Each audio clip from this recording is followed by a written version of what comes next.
Hello viewers, আসসালামু আলাইকুম। আমি আশরাফুল 99 আছি আপনাদের সাথে। আজকে আমরা চলে এসেছি গুচ্ছি গ্রামে। আমার পিছনে আপনারা দেখতে পাচ্ছেন গুচ্ছি গ্রামের অফিস, আর এই পাশে দেখতে পাচ্ছেন গুচ্ছি গ্রামের মসজিদ। আজকে আমরা গুচ্ছি গ্রামের সমস্ত দৃশ্যপট ঘুরে ঘুরে দেখব এবং আপনাদের সামনে তুলে ধরব। এই গুচ্ছি গ্রামটা মূলত সিরাজগঞ্জ সদর উপজেলার ৭ নং ওয়ার্ড কোবদাসপাড়া গ্রামে অবস্থিত। এই গুচ্ছি গ্রামগুলো নাটক সিনেমার শুটিং স্পট হিসাবেও ব্যবহার করা যেতে পারে, কারণ এই গুচ্ছি গ্রামের প্ল্যানিংটা সাজানো হয়েছে এবং তৈরি করা হয়েছে সম্পূর্ণ বিদেশিদের মতো। এই গুচ্ছি গ্রামটা দেখলে মনে হয় যেন বিদেশি কোনো গ্রামে এসেছি। এই গুচ্ছি গ্রামের মজার একটা বিষয় হলো চতুর্দিকেই সদর। আপনি যে রাস্তা দিয়ে যান না কেন, প্রত্যেকটা রাস্তায় প্রত্যেকটা বাড়ির জন্য সদর গেট। গুচ্ছি গ্রাম তৈরির প্রত্যেকটা প্ল্যানিংই সুন্দর ছিল। বিশেষ করে আমার কাছে ভালো লেগেছে 3টা প্ল্যানিং। নাম্বার 1, রাস্তা।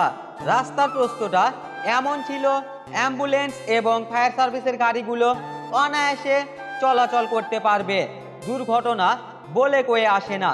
ধরেন কোনো বাড়িতে আগুন লেগেছে অথবা কোনো বাড়ির কেউ অসুস্থ হয়ে পড়েছে, সেক্ষেত্রে অ্যাম্বুলেন্স এবং ফায়ার সার্ভিসের গাড়ির দরকার পড়তেই পারে। কাজেই রাস্তার প্ল্যানিংটা আমি বলবো বেস্ট হয়েছে। নাম্বার 2, প্রত্যেকটা বাড়িতেই 2টা করে রুম দেওয়া হয়েছে।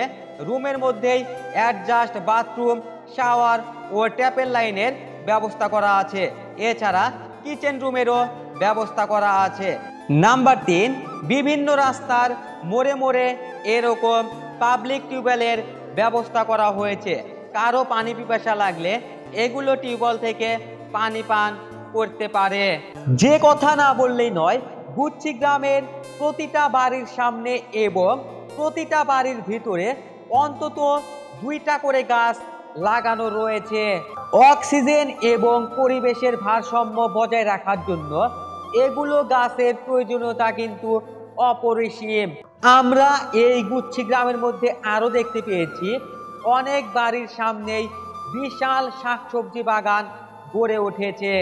আমরা গুচ্ছি গ্রামের মতো যদি প্রত্যেকটা গ্রামে যার যতটুকু জায়গা আছে সেই জায়গাটুকুর মধ্যেই শাকসবজি চাষ করতে পারি, সেই শাকসবজি আমরা বাজারে বিক্রি করতে না পারি, অন্তত আমরা সেই শাকসবজি দিয়ে খাবারের চাহিদা মেটাতে পারি।